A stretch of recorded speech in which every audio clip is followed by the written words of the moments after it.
जय हिंद एवरीवन। आज तक जितने भी एनसीसी सी सर्टिफिकेट के एग्ज़ाम हुए हैं उन सभी को एनालाइज करके मैंने ऐसे 100 मोस्ट इंपॉर्टेंट एमसीक्यू निकाले हैं जो कि बार बार आपके एग्ज़ाम में पूछे गए हैं। आज की वीडियो में हम उन्हीं क्वेश्चंस को डिस्कस करने वाले हैं। सबसे पहला क्वेश्चन यहाँ पे है कि what is the length of .22 deluxe rifle.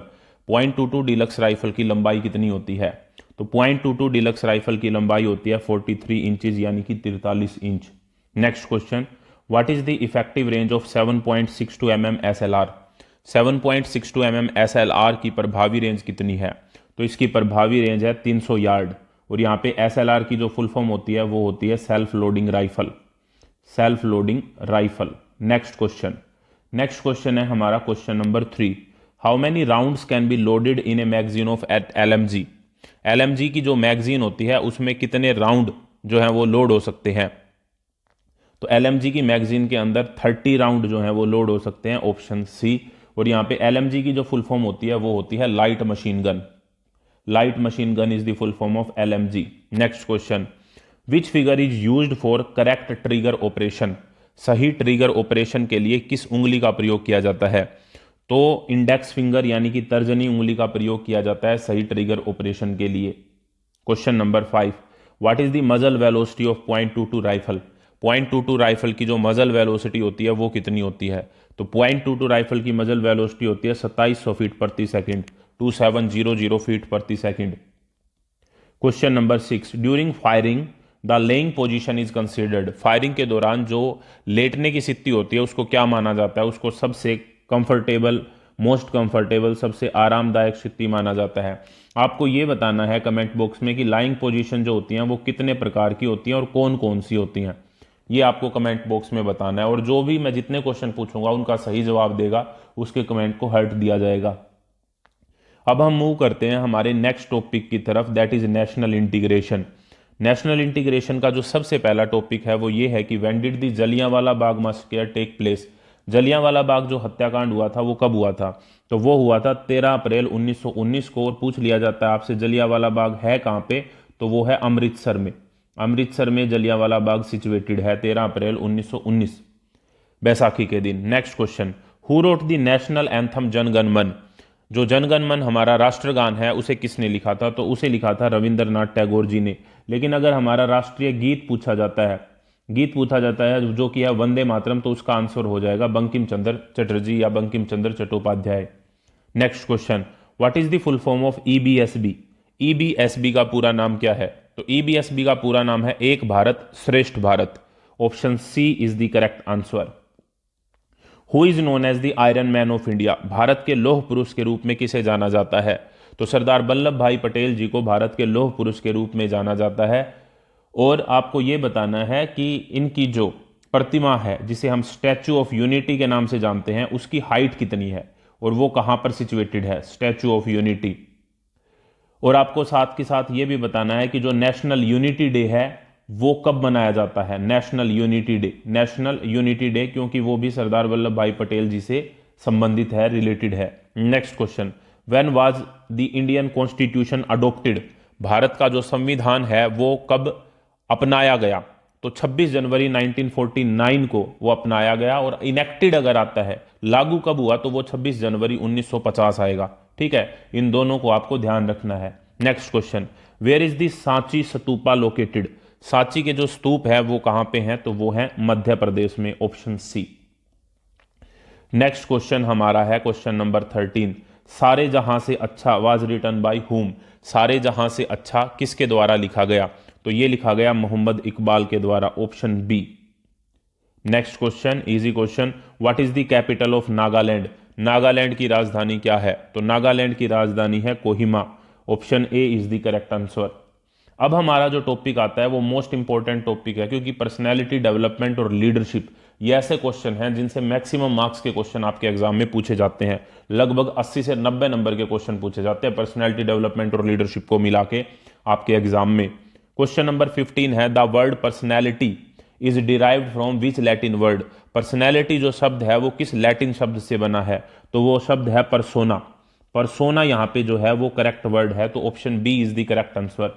Next question, one way communication is also known as. एक तरफा जो संवाद है उसे और क्या कहा जाता है? तो एक तरफे संवाद को मोनोलॉग भी कहा जाता है।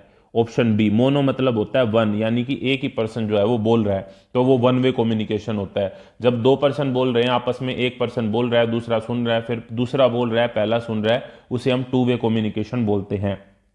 Next question, question number 17, which of the following is a time Wester, निम्नलिखित में से कौन सा समय नष्ट करने वाला कारक है। तो इसमें से हम टेलीफोन जो हमारा है, इसके अलावा हमारा ज़्यादा मित्र बनाना और प्रोक्रास्टिनेशन करना, ये सभी के सभी टाइम को वेस्ट करते हैं। ये बात भी आपको ध्यान रखनी है। Question number 18, what is the other name of the curriculum Vite, CV जो कहते हैं हम, सीवी का दूसरा नाम क्या है। तो रेज्यूमे जो है उसे सीवी भी बोला जाता है, और कई बार आपसे सीवी की फुल फॉर्म भी एग्जाम में पूछ ली जाती है, तो ये आपको दोनों चीजें ध्यान रखनी है। Next question, question number 19, which of the following is not a quality of a good citizen. जब भी नोट आता है तो इस बात को आपको ध्यान रखना होता है, ध्यान से पढ़ना है। तो निम्नलिखित में से कौन सा एक अच्छे नागरिक का गुण नहीं है। तो सेल्फिशनेस जो है ना, वो अच्छे नागरिक का गुण नहीं है। हार्डवर्क, ट्रूथफुलनेस और पैट्रियोटिज्म ये अच्छे नागरिक के गुण हैं। Question number 20, what does a handshake with palm facing down indicate, हथेलियां नीचे करके हाथ मिलाना क्या संकेत करता है। तो उससे लगता है कि वो पर्सन डरा हुआ है। Option B, self awareness means, आत्म जागरूकता का क्या अर्थ है। सेल्फ अवेयरनेस का मतलब होता है खुद को जानना, knowing one self. Option B is the correct answer. What is the key to effective decision making, प्रभावी निर्णय लेने की कुंजी क्या है। तो प्रभावी निर्णय लेने की जो कुंजी है वो है लॉजिकल थिंकिंग, यानी कि तार्किक सोच। Question number 23, according to Hume personality is the sum of innate and acquired tendencies, किसके अनुसार व्यक्तित्व जन्मजात और अर्जित प्रवृत्तियों का योग है। तो ये बात जो बोली थी वो वैलेंटाइन ने बोली थी। ऑप्शन बी हमारा यहां पे करेक्ट आंसर है।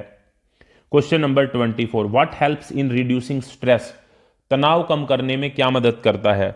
तो तनाव कम करने में योग अगर हम करते हैं तो उससे तनाव कम होता है। टाइम को अगर हम मैनेज करते हैं, समय का प्रबंधन होता है, तो उससे तनाव कम होता है। और अगर हम सकारात्मक दृष्टिकोण यानी कि पॉजिटिव एटीट्यूड रखते हैं तो उससे भी जो तनाव है वो कम होता है। तो ऑप्शन डी यानी कि ऑल ऑफ दी अबो, उपरोक्त सभी will be the correct answer. Question number 25, what is the benefit of goal setting, लक्ष्य निर्धारण का क्या लाभ है। तो लक्ष्य निर्धारण से हमें हेल्प मिलती है प्लानिंग में, योजना बनाने में मदद करता है। नेक्स्ट हमारा क्वेश्चन है question number 26, to work even in someone's absence is called, किसी के अनुपस्थिति में भी काम करना क्या कहलाता है।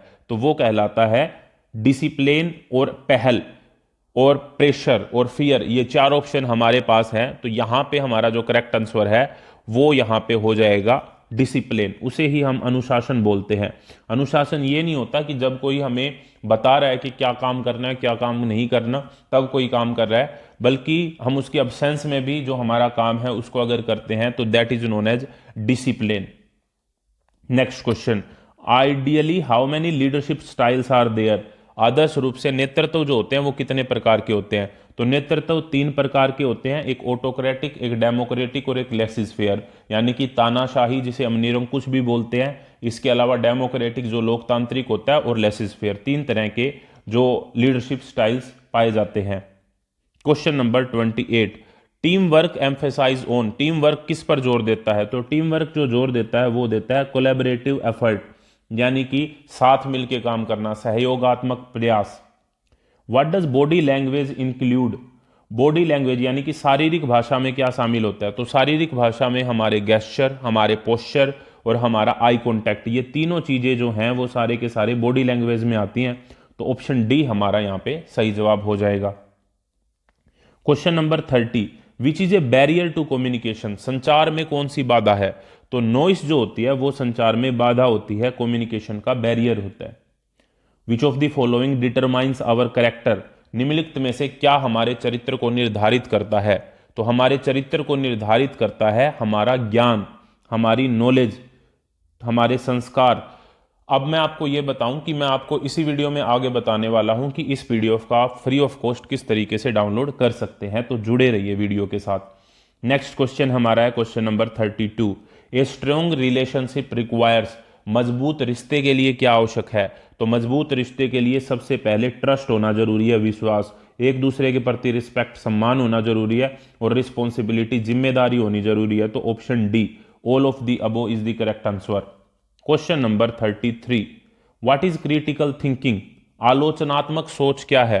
तो क्रिटिकल थिंकिंग का मतलब है एनालाइजिंग इन्फॉर्मेशन ऑब्जेक्टिवली, निष्पक्ष रूप से जानकारी का विश्लेषण करना क्रिटिकल थिंकिंग कहलाता है। What is empathy? एम्पैथी यानी कि एम्पैथी का मतलब क्या होता है? एम्पैथी का मतलब होता है कि हम दूसरों की भावनाओं को समझ पाते हैं, understanding others feeling. Option B हमारा यहां पे करेक्ट आंसर है। इफेक्टिव लिसनिंग रिक्वायर्स, प्रभावी सुनने के लिए क्या आवश्यक है? तो इफेक्टिव लिसनिंग यानी कि अच्छे से किसी की बात को सुनने के लिए कंसंट्रेशन जरूरी है, एकाग्रता जरूरी है। Question number 36, what is the first step in self improvement? आत्म सुधार में पहला कदम क्या है? तो आत्म सुधार में पहला कदम है सेल्फ अवेयरनेस, आत्म जागरूकता। जब हमको पता होगा कि हमारे अंदर क्या पॉजिटिव थिंग्स हैं, क्या नेगेटिव थिंग्स हैं, तभी हम सेल्फ इंप्रूवमेंट को कर पाएंगे। तो ये हमारी फर्स्ट स्टेप है इसके लिए। Question number 37, which implies duty? कर्तव्य का क्या तात्पर्य है? तो कर्तव्य का मतलब होता है या तो मोरल या फिर लीगल ओब्लिगेशन, या तो नैतिक या फिर कानूनी रूप से हमारी जो दायित्व होते हैं उसे हम ड्यूटी बोलते हैं। गुड हैबिट्स इंक्लूड, अच्छी आदतों में क्या शामिल है? अच्छी आदतों में बड़ों का सम्मान करना शामिल है, देर से उठना नहीं, टाल मटोल प्रोक्रास्टिनेशन नहीं, बीइंग सेल्फिश नहीं। तो ऑप्शन ए हमारा यहां पे सही जवाब है। Question number 39, what shaped our personality in our early years? शुरुआती वर्षों में हमारे व्यक्तित्व को क्या आकार देता है? तो जो फैमिली होती है और हमारा सोशल फैक्टर होता है वो स्टार्टिंग के ईयर्स में हमारी जो व्यक्तित्व है, हमारी जो पर्सनैलिटी है उसको आकार देता है। क्वेश्चन नंबर 39 के बाद हमारा आ गया 40। क्वेश्चन नंबर 40 हमारा क्या कह रहा है कि इंटीग्रिटी इज डिफाइंड एज, सत्यनिष्ठा को कैसे परिभाषित किया जाता है? तो सत्यनिष्ठा मतलब सच्चाई से संबंधित, ईमानदारी से संबंधित। ऑप्शन बी हमारा यहां पे करेक्ट आंसर है, leadership and honesty. Next topic है हमारा लीडरशिप।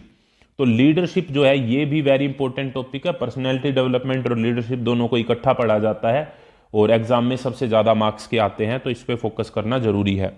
लीडरशिप का जो टॉपिक है उसका जो सबसे पहला क्वेश्चन है, how many types of leader are there? नेता कितने प्रकार के होते हैं? तो मैंने बताया नेता 3 प्रकार के होते हैं, ऑटोक्रेटिक, डेमोक्रेटिक, लेसिस फेयर, यानी कि तानाशाही, लोकतांत्रिक और लेसिस फेयर। अगर हम तानाशाही की बात करें तो इसमें जो लीडर है वो डिसीजन खुद लेता है, किसी की नहीं सुनता। डेमोक्रेटिक में लीडर जो है वो दूसरों की सलाह लेता है और फिर डिसीजन को लेता है। और लेसिस फेयर के अंदर लीडर जो है वो ग्रुप को कह देता है कि आपको जैसा अच्छा लगे आप कर लो। तो इस तरह की ये 3 लीडरशिप स्टाइल्स होते हैं। Next question, which one is an important quality of leader? एक नेता के लिए सबसे महत्वपूर्ण गुण जो है वो कौन सा है? तो वो है रिस्पॉन्सिबिलिटी। वो अपनी रिस्पॉन्सिबिलिटी को समझे, अपनी जिम्मेदारी को समझे। Question number 43, a democratic leader is one who? एक लोकतांत्रिक नेता कौन होता है? जो कंसल्ट करता है अपने सबऑर्डिनेट्स के साथ, अपने जो अंडर काम कर रहे हैं उनसे परामर्श करता है, वो लोकतांत्रिक नेता होता है। अलर्टनेस इन लीडर मीन्स, एक नेता में सतर्कता का क्या अर्थ है? तो नेता में सतर्कता का अर्थ है कि वो अपॉर्चुनिटी को सीज कर पाता है, अवसरों को पहचानता है। क्वेश्चन नंबर 45, डिसिप्लिन इंप्लाइज, अनुशासन का क्या तात्पर्य है? तो अनुशासन का तात्पर्य है हम ऑर्डर्स को फॉलो करें, तो वो यहां पे आएगा। नियम तोड़ना नहीं आएगा, बहस करना भी नहीं आएगा, सोना भी नहीं आएगा। तो दिए गए ऑप्शन में जो सही जवाब है वो है option A. Question number 46, a leader should be, एक नेता कैसा होना चाहिए? क्या वो पक्ष लेने वाला होना चाहिए? नहीं। क्या वो निष्पक्ष होना चाहिए? सही है। क्रूर होना चाहिए? नहीं। कमजोर? नहीं। तो ऑप्शन बी हमारा जो है यहाँ पे करेक्ट आंसर हो जाएगा। अब चलते हैं हम क्वेश्चन नंबर 47 पे। Which leadership style is known as the dictatorship? किस नेतृत्व शैली को तानाशाही के रूप में जाना जाता है? तो जो ऑटोक्रेटिक, ऑप्शन बी जो है यहाँ पे, उसे हम तानाशाही यानी कि डिक्टेटरशिप के रूप में जानते हैं। Fundamental right in India are, भारत में कितने मौलिक अधिकार हैं? तो भारत में कुल मिला के 6 मौलिक अधिकार हैं, यह बात आपको ध्यान रखनी है। 2 types of courage for a leader are, एक नेता के लिए जो 2 प्रकार के साहस हो सकते हैं वो कौन कौन से हैं? तो या तो फिजिकल हो सकता है या फिर मोरल हो सकता है, तो शारीरिक और नैतिक। ऑप्शन ए हमारा यहां पे सही जवाब है। The definition of leadership is, नेतृत्व की परिभाषा क्या है? तो नेतृत्व की परिभाषा है टू लीड ए ग्रुप और ऑर्गेनाइजेशन, किसी समूह या संगठन का नेतृत्व करना। अब हमारा नेक्स्ट जो टॉपिक आता है वो आता है डिजास्टर मैनेजमेंट से, यानी कि आपदा प्रबंधन से। और डिजास्टर मैनेजमेंट का जो सबसे पहला क्वेश्चन है कि how many types of disasters are there, आपदाएं जो होती हैं वो कितने प्रकार की होती हैं? तो आपदाएं मुख्यतः दो प्रकार की होती है, एक नेचुरल होती है, एक मैन मेड होती है, यानी कि एक प्राकृतिक होती है और एक मानव निर्मित या फिर कृत्रिम होती है।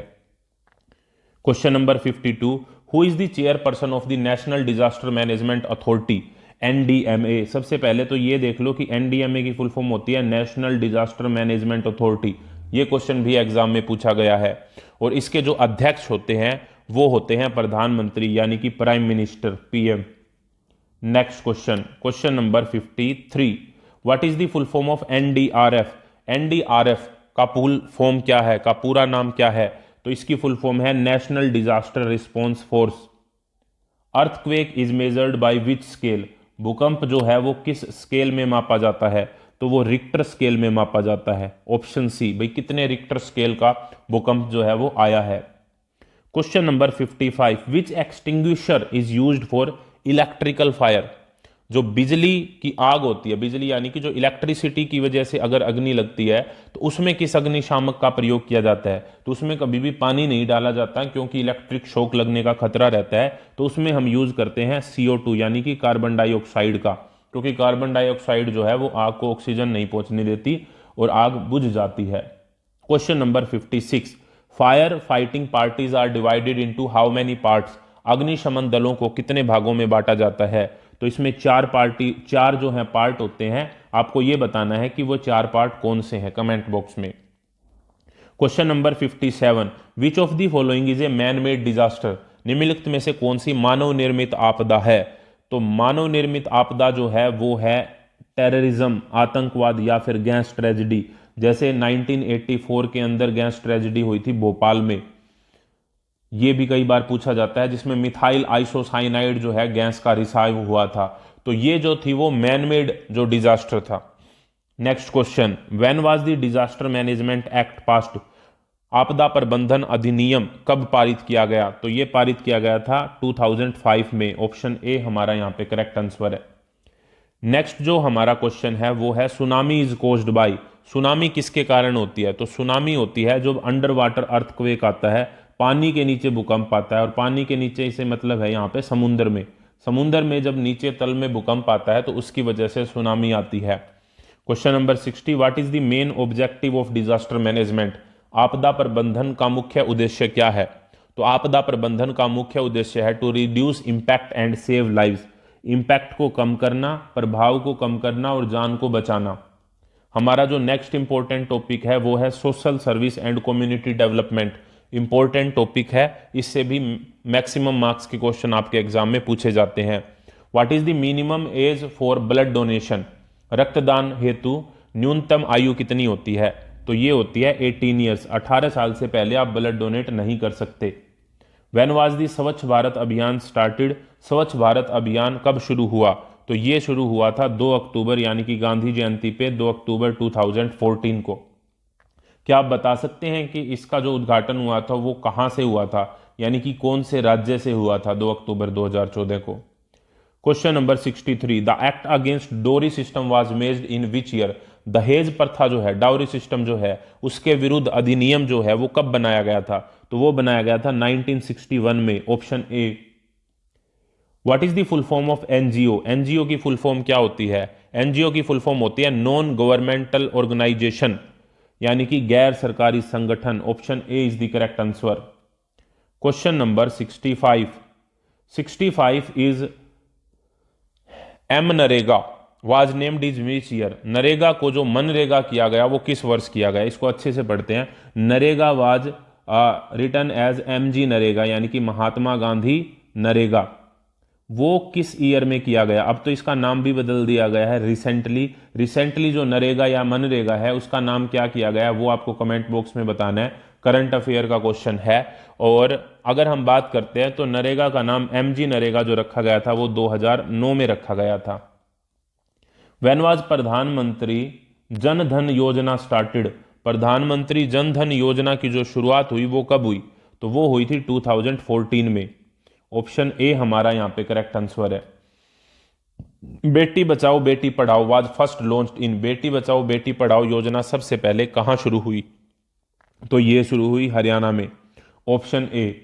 How many digits are there in Aadhaar number, Aadhaar number में कितने अंक होते हैं? तो आधार नंबर में कुल मिला के 12 अंक होते हैं, 12 अंक का आधार नंबर होता है। What is the main objective of NSS, NSS का मुख्य उद्देश्य क्या है? तो एनएसएस का मुख्य उद्देश्य है social welfare and community development. Comment box में आपको यह बताना है कि एनएसएस की फुल फॉर्म क्या होती है। Full form of RTI is, RTI की फुल फॉर्म क्या है? तो आरटीआई की फुल फॉर्म है राइट टू इंफॉर्मेशन, यानी कि सूचना का अधिकार। Mission Indradhanush is related to, mission Indradhanush किससे संबंधित है? मिशन इंद्रधनुष संबंधित है वैक्सीनेशन यानी कि टीकाकरण से, क्योंकि ये क्वेश्चन चल रहे हैं social service and community development के। क्वेश्चन हमारा आता है 72, when was POCSO act launched? POCSO, prevention on child atrocities करके सेक्सुअल से रिलेटेड है ये हमारा पोक्सो। आपको इसकी जो फुल फॉर्म है वो बतानी है, ये POCSO होता है, ठीक है, पोक्सो एक्ट होता है ये। आपको पोक्सो की फुल फॉर्म बतानी है कमेंट बॉक्स में। और ये जो लॉन्च हुआ था वो 2012 के अंदर हुआ था, ये बात आपको ध्यान रखनी है। क्वेश्चन नंबर 73 जो हमारा है वो है what is the minimum age for girls marriage in India, Bharat में लड़की की शादी के लिए न्यूनतम आयु कितनी होती है? तो वो होती है 18 वर्ष, जबकि लड़के की शादी के लिए होती है 21 वर्ष। Question number 74, digital India was launched on, digital India जो है वो कब शुरू हुआ था? तो वो शुरू हुआ था 1 जुलाई 2015 को। ऑप्शन ए हमारा करेक्ट आंसर है। सर्व शिक्षा अभियान वाज लॉन्च्ड इन, सर्व शिक्षा अभियान की शुरुआत कब हुई थी? तो 2001 में सर्व शिक्षा अभियान की शुरुआत हुई थी। नेक्स्ट जो हमारा टॉपिक आता है वो आता है हेल्थ एंड हाइजीन से related. Health and hygiene important topic है again. How many bones are there in human body, मानव शरीर में कुल कितनी हड्डियां होती है? तो मानव शरीर में कुल 206 हड्डियां होती हैं। जो बच्चे अभी तक PDF का वेट कर रहे हैं उनको मैं बता दूं कि इस वीडियो की जो PDF है वो फ्री ऑफ कॉस्ट आपको टेलीग्राम चैनल के ऊपर मिल जाएगी, और टेलीग्राम का जो लिंक है वो आपको वीडियो के पहले कमेंट में मिल जाएगा। इसके अलावा अगर आप अपनी तैयारी को और बेहतर करना चाहते हैं और एग्जाम में A ग्रेड लाना चाहते हैं तो पेड PDF भी अवेलेबल है, जिसके अंदर आपके जितने भी टॉपिक हैं जो आपके एग्जाम में पूछे जाते हैं उन सभी टॉपिक के 50 मोस्ट इंपॉर्टेंट MCQ, यानी कि कुल मिला के वहां पे 800 के आसपास क्वेश्चन है जो आप वहां पे उस PDF के अंदर पाएंगे, और उनको पढ़ के आप अपने एग्जाम के अंदर अच्छा स्कोर कर सकते हैं। उस PDF का लिंक भी आपको इसी वीडियो के पहले कमेंट में मिल जाएगा। नेक्स्ट क्वेश्चन है हमारा, which disease is caused by dog bite, कुत्ते के काटने पर कौन सी बीमारी होती है? तो कुत्ते के काटने पर रेबीज नाम की बीमारी होती है, option C. What is the normal blood pressure of a healthy person, एक स्वस्थ व्यक्ति का BP यानी कि ब्लड प्रेशर कितना होता है? तो ये होता है 80/120। लोअर हमारा 80 होता है और हाईएस्ट यहाँ पे 120 होता है। तो यहाँ पे आप ऑप्शन डी जो है वो देख सकते हैं, ठीक है, वो देखना है पहले हाई या लो पूछ रखा है या लो या हाई पूछ रखा है। तो ये दोनों तो नहीं होंगे, और मेरे हिसाब से दोनों ऑप्शन इकट्ठे भी नहीं आएंगे, इकट्ठे नहीं आएंगे। तो 80 और 120 जिसके अंदर मिलेगा वो आपका करेक्ट आंसर होगा। नेक्स्ट क्वेश्चन है हमारा 79, विच ऑर्गन प्योरीफाइज ब्लड, रक्त को कौन सा अंग जो है वो फिल्टर करता है? तो रक्त को जो फिल्टर करता है वो है किडनी। हार्ट का काम ब्लड को पंप करने का होता है, ठीक है, ये ध्यान रखना है आपको। Which chemical is use to purify water, पानी को शुद्ध करने के लिए किस रसायन का प्रयोग किया जाता है? तो पानी को शुद्ध करने के लिए क्लोरीन का प्रयोग किया जाता है, option A is the correct answer. What is the longest bone in the human body, मानव शरीर में जो सबसे लंबी हड्डी होती है वो कौन सी होती है?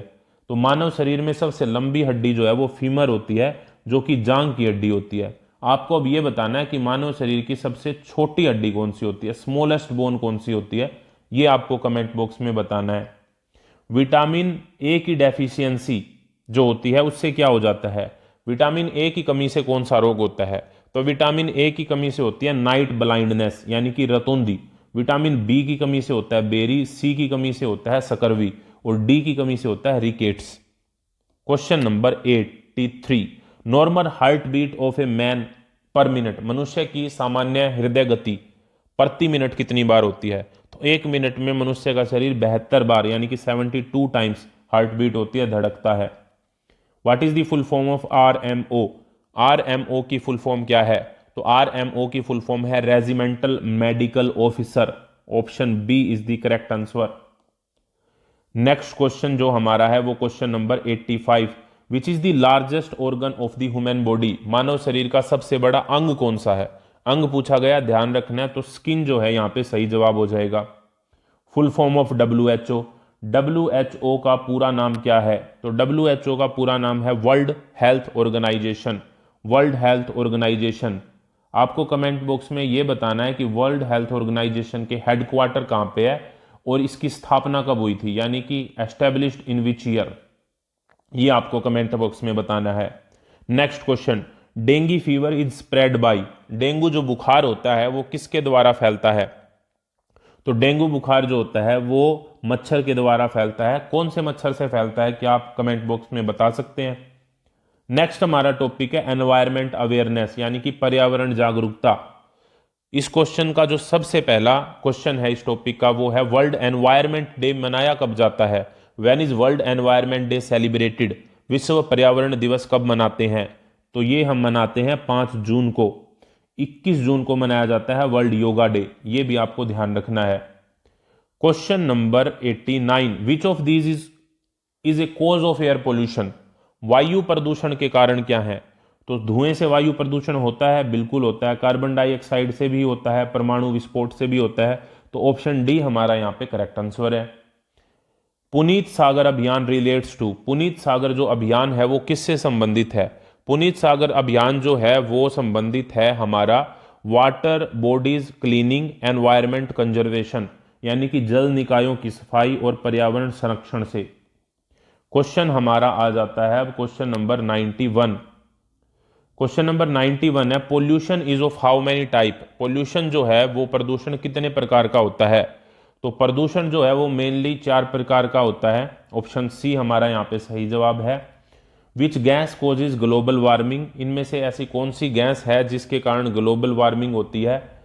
तो ग्लोबल वार्मिंग का जो मुख्य कारण है वो है कार्बन डाइऑक्साइड, इनमें से अगर हम देखते हैं तो। नेक्स्ट टॉपिक है हमारा ऑब्स्टेकल ट्रेनिंग, यानी कि बाधा प्रशिक्षण। Question number 93, what is the height of the wall in obstacle training? बाधा प्रशिक्षण में दीवार की ऊंचाई कितनी होती है? तो बाधा प्रशिक्षण में दीवार की ऊंचाई होती है 6 feet. Option C. The distance between one obstacle to another is? एक बाधा से दूसरी बाधा की जो दूरी होती है वो कितनी होती है? तो एक बाधा से दूसरी बाधा की दूरी होती है 30 feet. Option B. Which obstacle is not allowed for girl cadets? कौन सी बाधा ऑब्स्टेकल गर्ल कैडेट्स के लिए अलाउड नहीं है? तो डबल डिज जो है वो गर्ल्स कैडेट्स के लिए अलाउड नहीं है। How many total obstacle are there in NCC standard course? NCC मानक पाठ्यक्रम में कुल कितनी बाधाएं होती है? स्टैंडर्ड अगर हम बात करते हैं तो मेनली 10 ऑब्स्टेकल होती हैं। Option B. वैसे अगर पूछा जाए कि बाधाएं कितने प्रकार की होती हैं तो 2 प्रकार की होती हैं, एक नेचुरल होती है और एक मैन मेड होती है, यानी कि एक प्राकृतिक और एक कृत्रिम। क्वेश्चन नंबर हमारा 97 है, टॉपिक का नाम है बॉर्डर एंड कोस्टल एरियाज। सबसे पहला क्वेश्चन है which force guard the border between India and Pakistan? Bharat और पाकिस्तान की सीमाओं की सुरक्षा कौन सी संस्था करती है? तो ये है बीएसएफ, यानी कि बॉर्डर सिक्योरिटी फोर्स, बीएसएफ की फुल फॉर्म है। क्या आप मेरे को कमेंट बॉक्स में आईटीबीपी की फुल फॉर्म बता सकते हैं? Next question, which Indian state has the longest coast line? Bharat के किस राज्य की तटरेखा जो है वो सबसे लंबी है? तो वो है गुजरात की तटरेखा सबसे लंबी है। Which Indian state does not have a coast line? निम्नलिखित में से किस राज्य की तटरेखा नहीं है? नीचे दिए गए में से हमको बतानी है। तो मणिपुर या फिर तेलंगाना, इनकी जो है कोस्ट लाइन नहीं है। Name of the border line between India and China is? Bharat चीन सीमा रेखा का नाम क्या है? तो भारत और चीन के बीच में जो सीमा है वो है मैकमोहन रेखा, ये आपको ध्यान रखनी है। रेड क्लिफ जो है हमारी वो है इंडिया और पाकिस्तान के बीच में। डूरंड लाइन जो है वो है इंडिया और अफगानिस्तान के बीच में। एलओसी की जो फुल फॉर्म होती है वो होती है लाइन ऑफ कंट्रोल, और एलएसी की फुल फॉर्म जो होती है वो होती है लाइन ऑफ एक्चुअल कंट्रोल। तो ये हमारे जो क्वेश्चन थे वो बॉर्डर लाइन से हैं। आई होप ये वीडियो आपको अच्छी लगी होगी। और भी वीडियोस मैं डालता रहता हूं इसी तरीके से, वो आप जरूर देखिएगा। चैनल को सब्सक्राइब कर लेना और इस वीडियो को अपने दोस्तों के साथ शेयर करना मत भूलना। आई होप आपकी हेल्प जरूर होगी आपके एग्जाम में, आप अच्छा मार्क्स स्कोर करेंगे। Thank you very much.